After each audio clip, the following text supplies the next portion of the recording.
Hey everyone, it's Kelly. Thanks for joining me. I am back for my scrapbook chit chat video number 2, and today I want to talk about all things December daily. I was hoping to have this video up last week, but the weather has been crazy beautiful here lately, and I am not an outdoors person, but knowing that winter is coming and it's going to be snowy and cold, we have been outside quite a bit, so I haven't been in my craft room as much lately, so I haven't really had a whole lot of time to record this. So I apologize that it is coming up late, but we have just been outside enjoying the weather, and it is starting to turn cold. So it won't be much longer before there is snow and ice on the ground, so we just wanted to make sure we were soaking up all that warmth while we could. Okay, so let's go ahead and talk December daily. I have attempted to do December daily for the past 2 years, and I have not been successful either year. So I have a good plan in place this year, and I'm really hoping to finish the album. So I thought I would drop in and share what I've learned from the past couple years for what has not worked for me, and then also what my plan is for this year to make it a little bit more successful. And I would love, if you are a December daily person and you love it and you do it, if you could just leave comments below on things that you have found that have worked for you or things that you have found that have not worked for you. I am all about learning from others, and that's one of the things that I love about the paper crafting community is we are all for sharing tips and tricks, and we want to see each other succeed. So please feel free to leave a comment below. If you don't do December daily, I'd love to hear from you also. You know, if you've tried it and you hate it, you know, I would love to hear your comments also on why you decided that it wasn't for you or what made you just decide to stop doing it. Okay, so let's start with year 1 for me. So again, that was 2 years ago. And when I first decided that I was gonna do this project, I had been seeing a lot about it online, and I thought that I would give it a go. And I didn't really have a plan in place, which I think was mistake number 1. I didn't realize how big of a project this really was. So going into it, I was going to strictly use stash. So I had a K & Company Smash book that I was planning on using. It was not Christmas themed, but I had it in my stash and thought it would be a good reason and a good excuse to use it.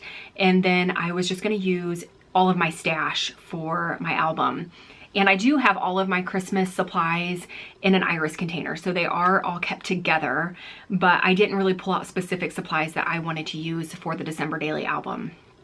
So I really think mistake number 1 that year was not having a plan in place. I didn't have specific products that I wanted to use. I did have a book, but it wasn't Christmas themed, and I really kind of struggled with that book. I felt like I needed to cover every page with patterned paper, which kind of defeated the purpose of using that type of book.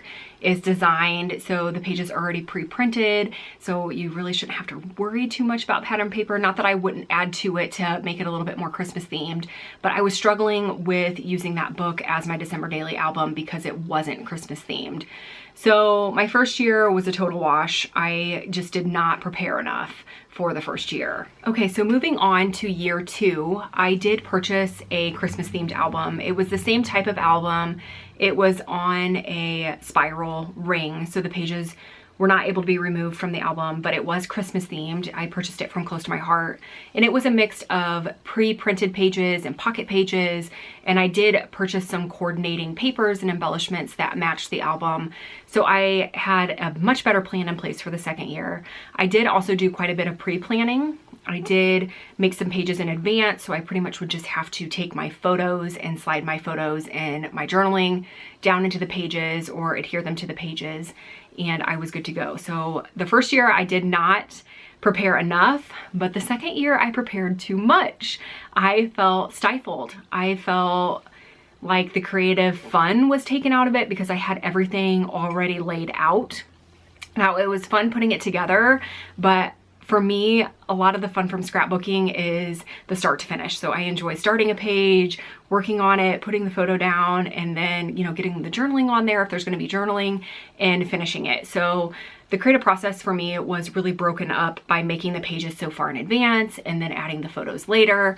So I found that to be a bit challenging. Also, if my photo didn't match, let's say, the design that I had set up for that day. So let's say I had created a pocket page and I left enough room for a vertical 3x4 photo, but my photo happened to be 4x6 for that day. I would have to try to rearrange, and it didn't work really well in that album because it was it was already put together. So there really wasn't a convenient way to rearrange the pages within the book.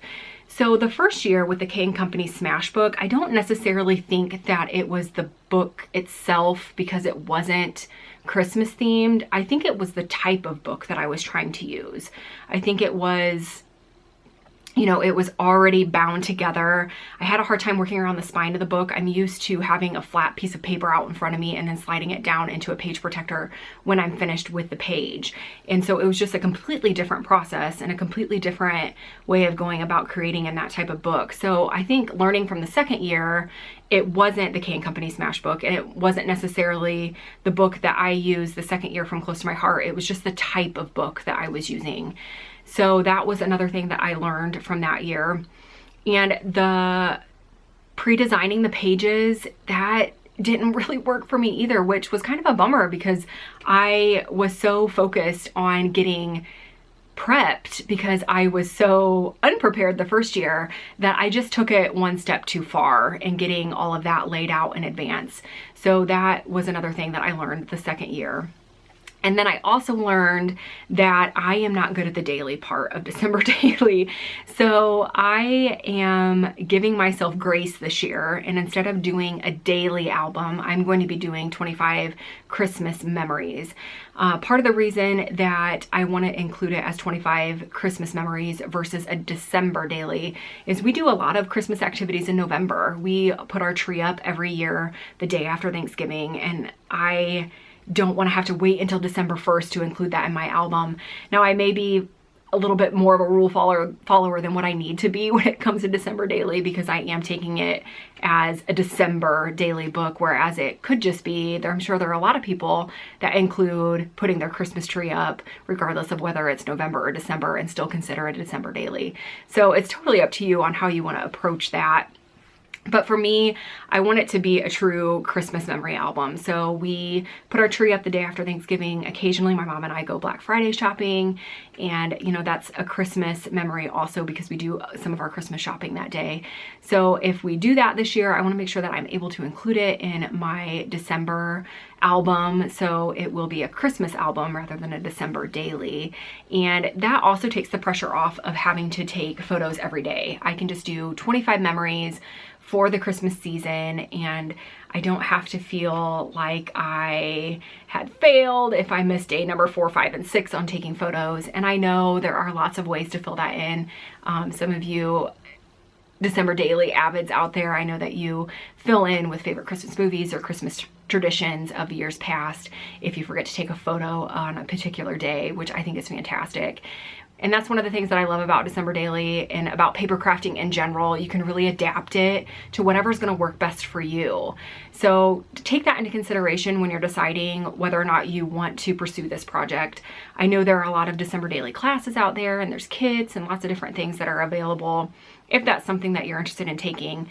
And that is actually something that I have added to my December Daily for this year. I did purchase a kit. I purchased the Hip Kit Club Documenting December kit, and I will be primarily using that as part of my December Daily. I did also purchase some of the Tinseltown collection designed by Ashley Horton from Pretty Little Studio, and I'm hoping that will be in, I think it begins shipping at the end of the month. So I'm hoping it'll be in so I can include it in my Documenting December or my Christmas memory album, whatever you want to call it, because I think the colors will match the kit that I purchased really well. So that'll be fun to kind of mix those products in with the Hip Kit Club kit. I did record an unboxing video, so if you're interested in seeing what is included in that kit, I do have that up on my channel. It should have been posted yesterday, so check that out if you are interested in seeing the products that I plan on using. I have found that I work a lot better with new products than I do working strictly with stash. I like to incorporate my stash with new products, so I will more than likely be pulling products from my stash into my December Daily or my Documenting December or my Christmas Memory album. I feel like it's going to be easier to call it December Daily, even though it's not quite a December Daily, just because that's what people are used to hearing. So I am also planning on recording process videos. I think that that will help make this year more successful for me. I work much better with a deadline. So if I kind of set a deadline each week to have videos posted and recorded, that will help me stay on track with getting the book completed. And I am limited on how much scrap time I have because I do work full-time outside the home. So I'm gonna have to try to squeeze some extra time in maybe throughout the week to get the book finished. I will be using my Canon Selfie to print my photos. I think that that is really handy if you are new to December Daily. It is a great way to have access to your photos immediately. So I do plan on printing, if not every day, every other day, depending on how many photos I'm taking and how per day, because like I said, I'm doing 25 Christmas memories, not a December Daily. So if there are multiple things happening on a certain day, I may have multiple photos to print, or I may not have photos to print for a week. So we will see how it goes. I am interested to see how this turns out. I'm hoping that it is very successful. I will show you my album that I purchased. I did purchase an album on a 3-ring binder. So I think that that will be much, much better for me versus working with a album that's already bound together. I think it will be a little bit more familiar to me. It is a much smaller size. It's a 6x8 album. So I will be working with a size that I'm not overly familiar with. So but I kind of look at it as a challenge. I think it'll be fun. I did purchase some pocket page inserts for that album also, so I'll be able to slide some pocket pages in there. So I will make sure to show you my album. I'll probably include that in the first video that I record for that series coming up, my documenting December, documenting Christmas. I need to figure out what I'm gonna call it, but I will include that in the, you know, in the description and as I'm going through it, as I'm going through the video. So I'm really looking forward to it. So those are my tips. And that's what I'm planning on doing this year. I bought a 3-ring album, like I said. I purchased a kit, so rather than doing the pre-planned pages, I am going to work strictly from the kit. I think that that will help. I kind of took a combination of year 1 and year 2, whereas year 1 I didn't plan anything, year 2 I overplanned, year 3 I have a collection and certain products that I will use. So I feel like that that will be enough prep work for me. We'll see if that's true. So I hope you enjoyed this video. Please, like I said, I would love this video to be as much of a conversation as a YouTube video possibly can be. So please leave comments below. I would love, love, love to hear from you. I would love tips and tricks and techniques and different things that you tried in years past, things that have worked for you, things that haven't worked for you, if you love it, if you hate it. So please make sure that you leave a comment below. And I will be back again very soon with a new process video. So as always, thank you so, so much for watching.